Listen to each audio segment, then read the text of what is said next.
Open channel D, please. It's the motherfucking D-O-double-G. Snoop Dogg. Line secured.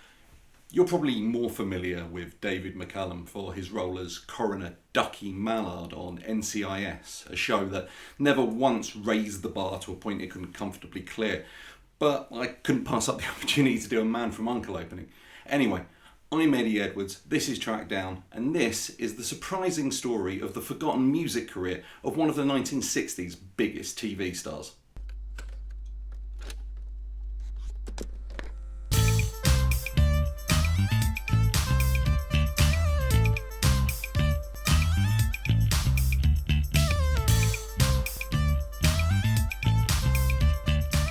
Chapter 1, The Man from Glasgow.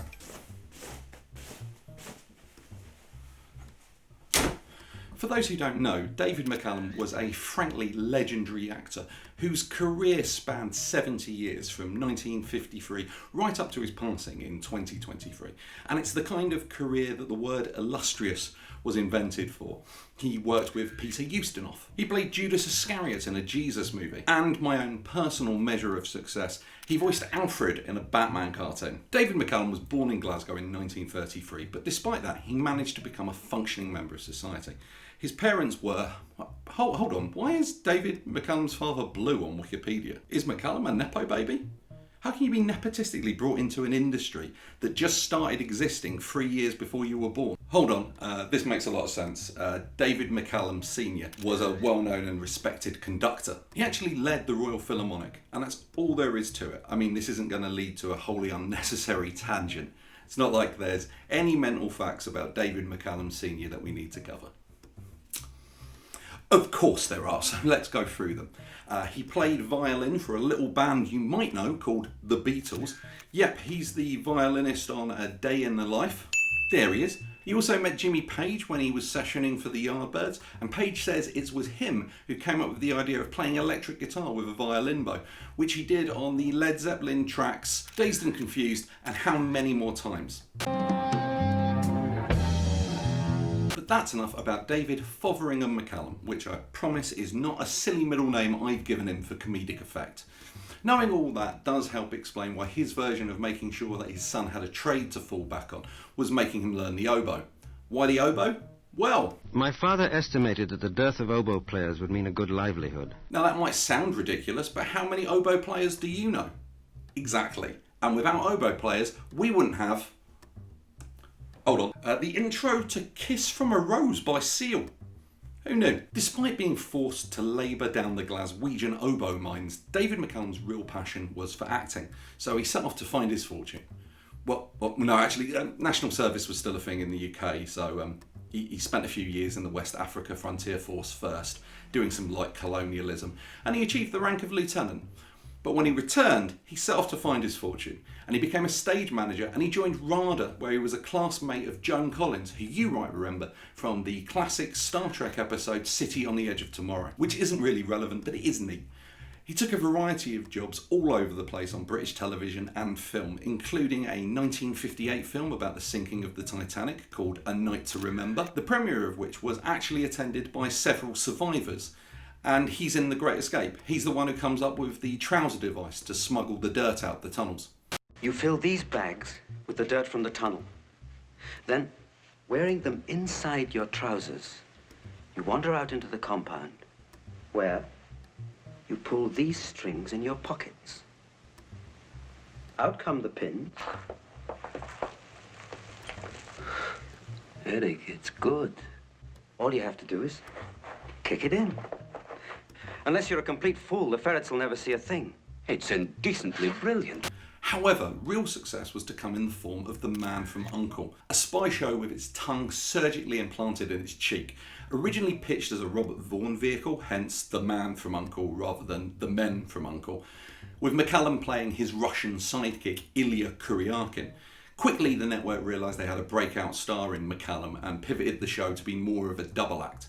To give some perspective as to how big the show was, in 1966 to 67, it was the 46th most successful TV show in America. Now, that may not sound high, but it means it was more popular than The Fugitive, Mission Impossible, and Star Trek. I feel the reason it's not really been remembered is the lack of a decent reboot. You know, one not directed by the pathologically just above average Guy Ritchie and not starring an actual cannibal. Not you, LaBeouf. To give a better perspective, in 1966 there were about 190.2 million people in the US, of which about 90% had access to a TV.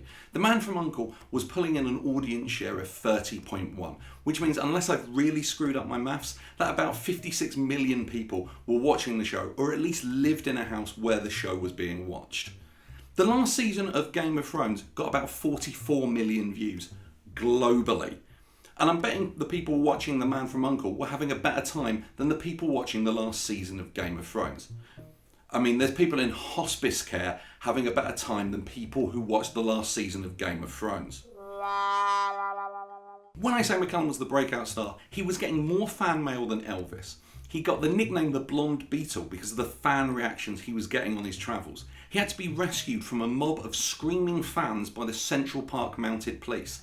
There was a novelty song by Angela and the Fans called Love Ya, Ilya, getting significant airplay on UK pirate radio stations.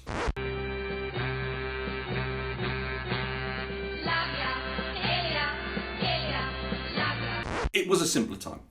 The point I'm making here is the dude was about as famous as you could conceivably be in the 60s.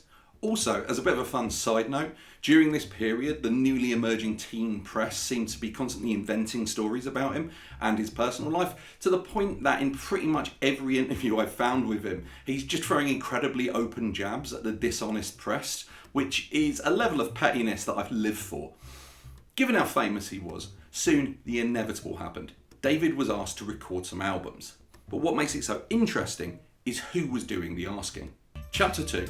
The Man from South Central. David Axelrod, known to friends as Axe, had grown up listening to R&B and jazz. I have no real fun stories about Axelrod's father like I did with McCallum's, but he was apparently a radical trade unionist. He was more than a hero. He was a union man. Axelrod started working in music distribution as a promotion man at Southwest Distributing Company before moving on to Motif Records, where he began what would go on to be a legendary production career. That company was actually a tax dodge for an oil baron, but this is already going to be a long video without me jumping into that. Anyway, he was given the job of talking Arthur Lyman into producing a second Taboo album. His reward for this would be his own jazz label, Hi-Fi Jazz Records.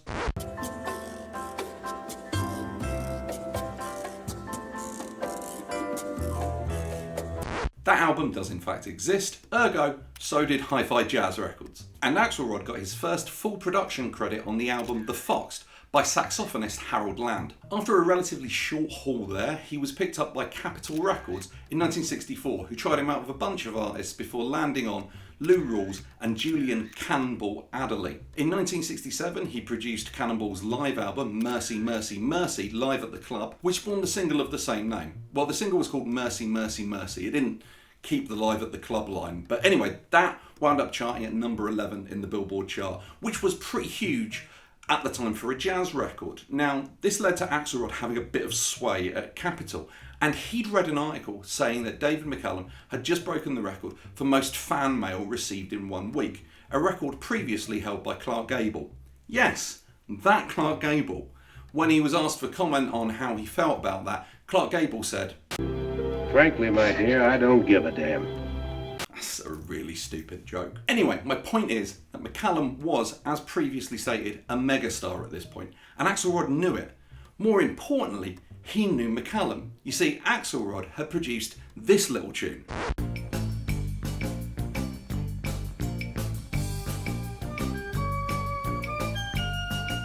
For those who don't recognise this and don't understand narrative structure, that's the theme tune to The Man from U.N.C.L.E. Obviously.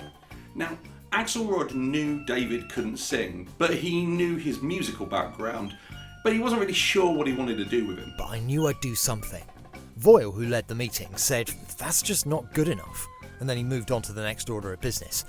But before we could do anything, Livingston, who'd just been looking at Voyle and me, looked at me and said quietly, "If you can sign David McCallum, do it." That was it. Voyle got red in the face, but that was El Jefe. The chief had spoken. Chapter 3, A Part of Me. If you're unfamiliar with the pure capitalistic greed of the record industry, it might surprise you that McCallum's inability to sing didn't mean they wouldn't try. At first they wanted him to come in, record spoken lines, and they'd throw some easy listening under it. He let them talk him into it, and his first single, Communication, which was released in January of 1966...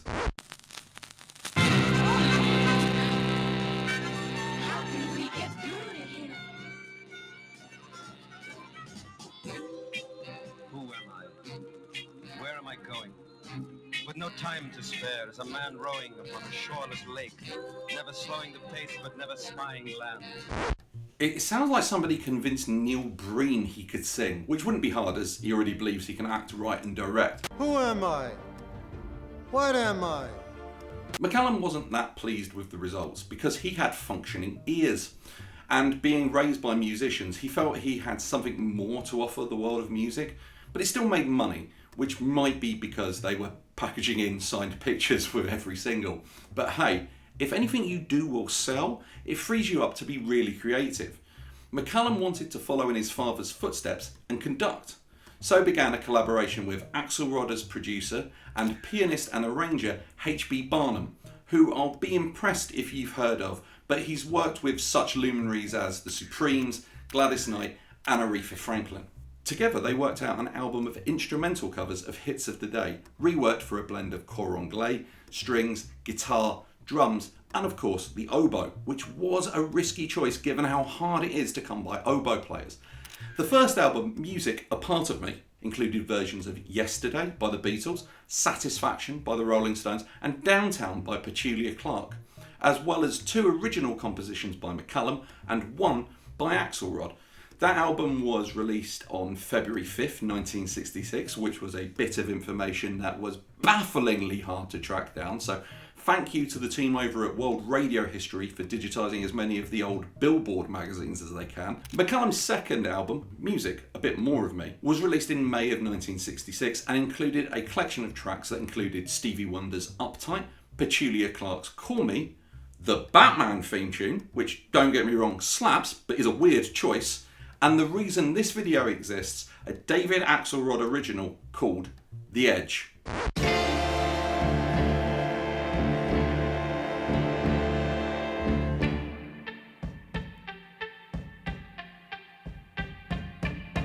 Yeah. Chapter 4, A Tale of Two Davids. So if this show is about anything, and I'm not sure that it is, but if it is about anything, it's about making sure the right people get credit for their work. So I've got to mention that Axelrod definitely deserves a healthy dollop of credit for this album in general, and especially The Edge, which again was one of his own original compositions. In fact, I'm almost certain that it was Axelrod's later solo work. He released 12 studio albums as an artist between 1968 and 2001 that led to people digging through his back catalogue and rediscovering his work with McCallum. I do want to take this point to say I've listened to a fair chunk of Axelrod stuff while writing this script, and it's genuinely good. And being instrumentals is great stuff to listen to for study and chill. If nothing else, you've got to love a man whose first 2 albums are instrumental interpretations of William Blake poems. I mean, if that doesn't scream passion project, I don't know what does.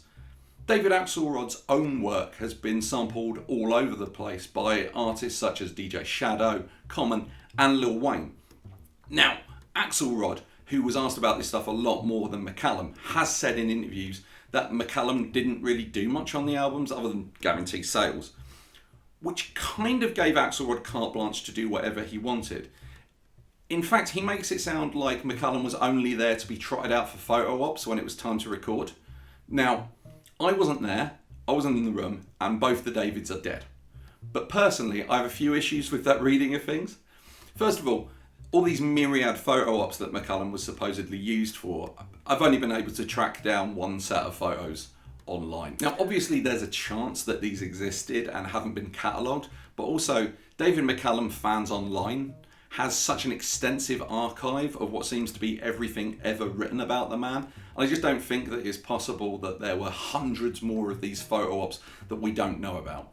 Secondly, David contributed 4 original tracks to the first 2 albums, which are the only ones I can find full credits for, to David Axelrod's 2.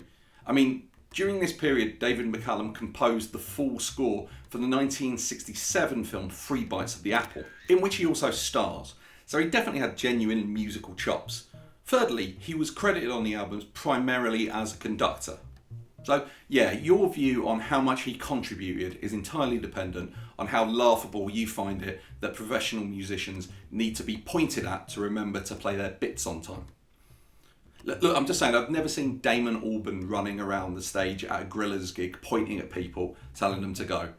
Although he did have to put his hand on Shane Ryder's shoulder to let him know when to start doing his bit for there. But that's Shaun Ryder. Given the life he's led, it's a miracle he can still tie his shoelaces. That said, sources from the time did refer to the albums as having the McCallum sound, which definitely should at very least have been known as the Axelrod McCallum sound.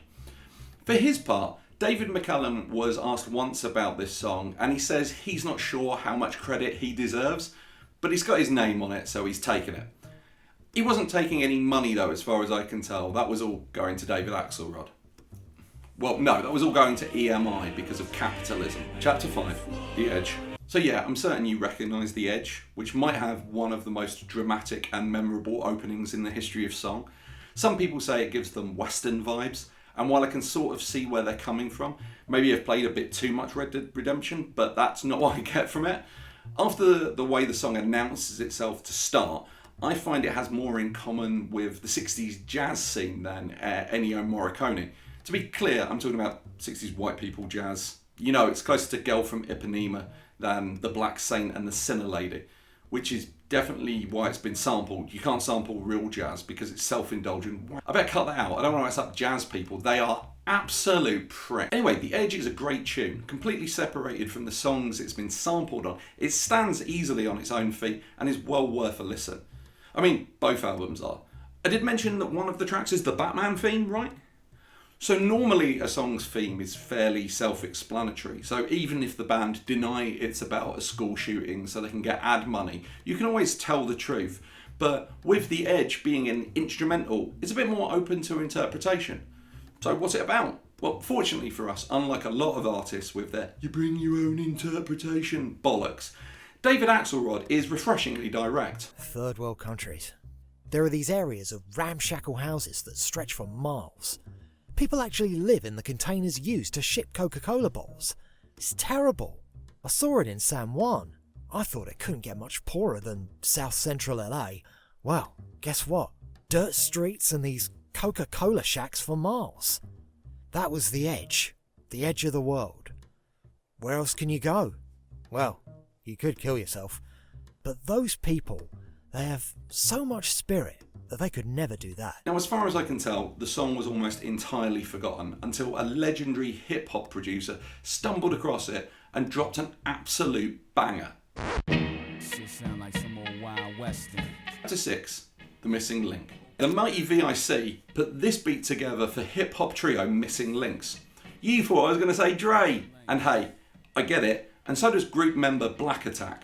Oh, right out the gate, everybody's like, how you still Dre beat? And I'm like, bro, that song been out way before Dre even out. I don't know before he thought about it, but before they put it out, bro, we put that out already. Like, you know what I'm saying? Like, we had that out and the streets was buzzing off it. But I mean, let's be realistic. It's us versus Dre. Who gonna win that? You know what I'm saying? But no, Missing Links dropped this in 1998, where Next Episode dropped in 1999. Because no one ever asks people where or how they found a sample, leaving people like me to rely on guesswork. Well, not this time. Dre stole from the mighty V.I.C. Obviously, I'm saying that as a joke. No one owns samples, and I'm not starting a rap beef with Dre. Not in this channel's second video. However, I will say this. MIA has a better beat than Next Episode. I'm not saying it's a better song, but it definitely fits with my personal tastes in hip-hop. I can imagine this beat being on a Jurassic 5 album, and I love Jurassic 5. Now, you know how I said earlier, in fact, I'm almost certain that it was Axelrod's later solo work. He released 12 studio albums as an artist between 1968 and 2001 that led to like people digging through his back catalogue and rediscovering his work with McCallum. Well, Missing Links had 3 members, the aforementioned Black Attack, Problems, and Outer Reek, formerly Cool Fashion of Beatnuts. and V.I.C. also produced for Beatnuts. They both worked on the frankly incredible album Street Level, which on the 13th track, Hit Me With That, samples the David Axelrod track Holy Thursday. Boom! Yeah, I'm like a music Angela Lansbury. So, I don't know if V.I.C. or Alterique brought an appreciation of Axelrod to Beatnuts, or if someone else who worked on the project introduced it to them. But when talking about his prior collaborations with Juju of Beatnuts, V.I.C. said, "That's when I really started getting into full force digging and just listening to different music." Regardless of the order of operations, I know for a fact that V.I.C. was on a huge Axelrod kick in the late 90s, sampling 2 tracks from David Axelrod's second album, Songs of Experience, on the tracks Survival and Strictly Ammo in 1997. Now, it might look like I wrote this line. In fact, I'm almost certain that it was Axelrod's later solo work. He released 12 studio albums as an artist between 1968 and 2001 that led to people digging through his back catalogue and rediscovering his work with McCallum. After I'd found all that out, and I simply put it in this order to make myself sound smart, but I genuinely wrote that line 3 weeks before I dug up any of this information, and I was genuinely delighted. Unfortunately, despite releasing a frankly fire EP that had MIA on it, Missing Links kind of petered out as a unit very quickly. Essentially, they weren't getting the reception they deserved based on the music they were producing, the amount of effort they were putting in, and the names involved, so they went their separate ways.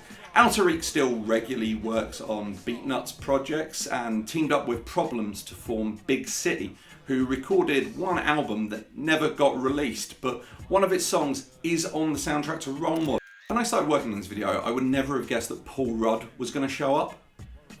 At first, the most recent signs of life for Problems that I could find is a track he's credited on in 2013, but I stumbled across an interview from about 2 years ago, and he seems to be doing well. As for Black Attack, he's actually super upbeat about the whole thing. You see, he started a family around the same time as the Missing Links project, and he's frankly happy that instead of having to spend time on the road promoting and performing, he got to be present in his kids' lives. I just wanted to bring that up because I just think jokes about people who aren't in the public eye anymore somehow being failures now is essentially a tool of oppression in which the ruling classes enforce the notion that the life of the proletariat is less worthy than that of the bourgeois, which further allows them to justify using your labour to enrich themselves. Anyway, that brings us to the end of that chapter, or episode, if you will, which brings us to Chapter 7, the next episode. So, I can't say with certainty that Dre first heard the Edge on that Missing Links joint, but I can say that according to whosampled.com, Dre is credited in some form on 504 tracks, and yes, I did check every one, and other than the Edge, Dre has never sampled a single David Axelrod song. He has sampled a surprising amount of Kraftwerk, the Beastie Boys, specifically the album Licensed to Ill, and the comedy stylings of Rudy Ray Moore. Bitch, are you for real? Now to be clear, Axelrod isn't particularly obscure. I mentioned he's been sampled all over, on 673 tracks at time of recording, and the Edge only accounts for 47 of those. My point being, if Dre had been digging through Axelrod's back catalogue, he would have found a lot of material, to the point where it would be weird if he hadn't used any. So I'm staking my claim on this one. He heard MIA, he liked the beat and decided to use it himself. Or he's a massive fan of The Man from U.N.C.L.E., which, I don't know, it doesn't seem like anyone has bothered to ask him about his taste in 60s spy parodies. I'd love it if someone could ask him. Almost as much as I'd love it if it turned out he preferred In Like Flint.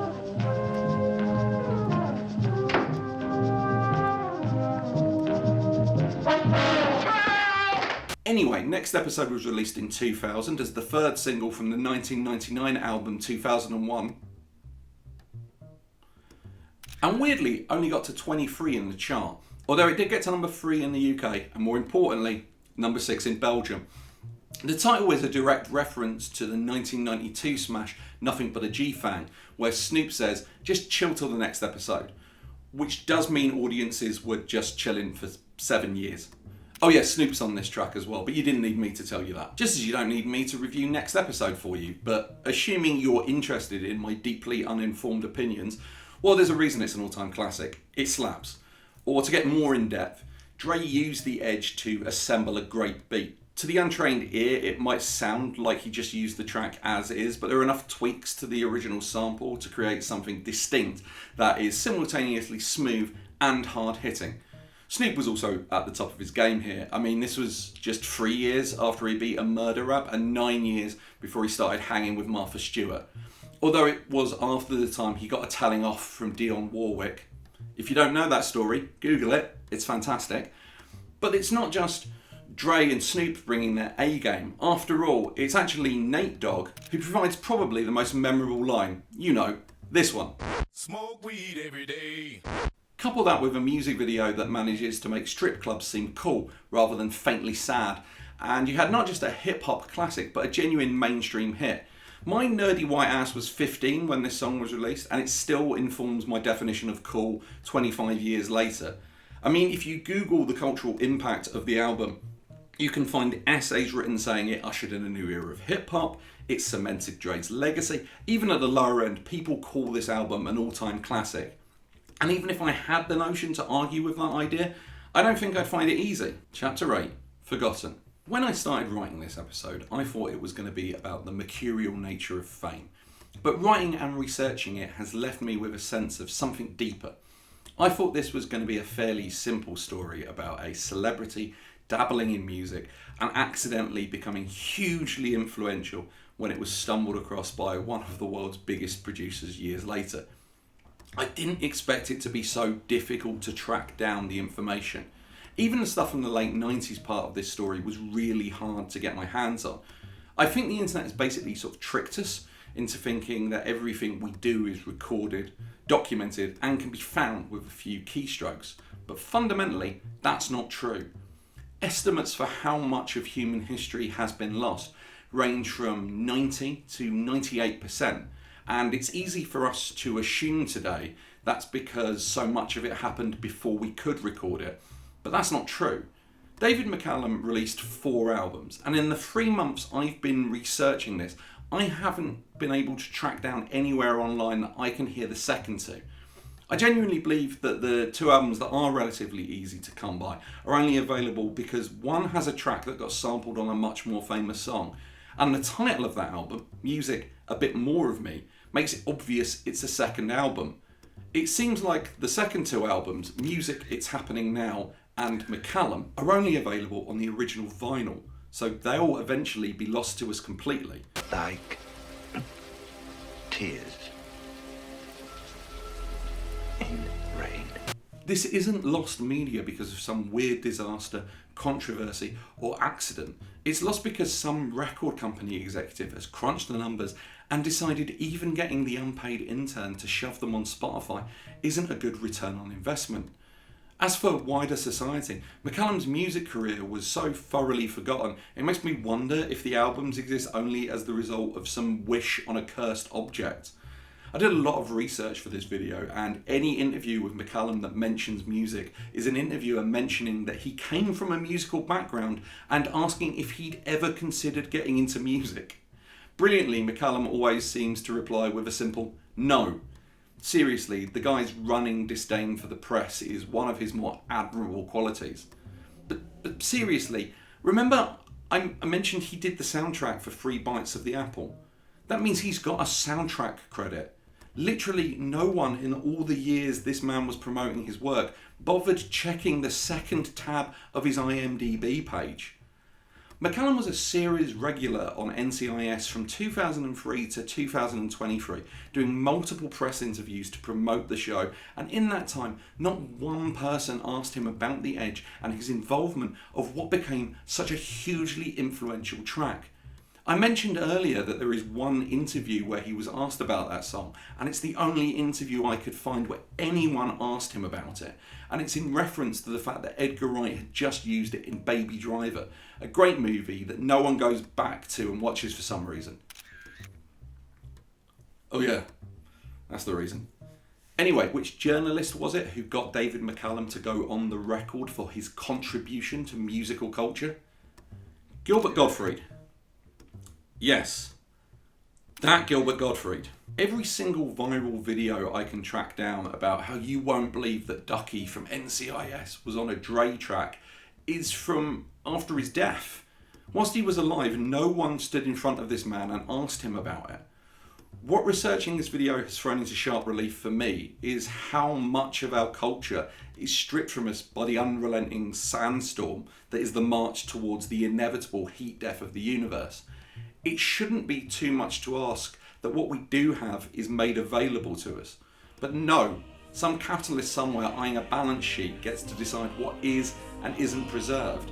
I know this is going to make me sound like some sort of lunatic leftist, but I'm not sure that's the best system.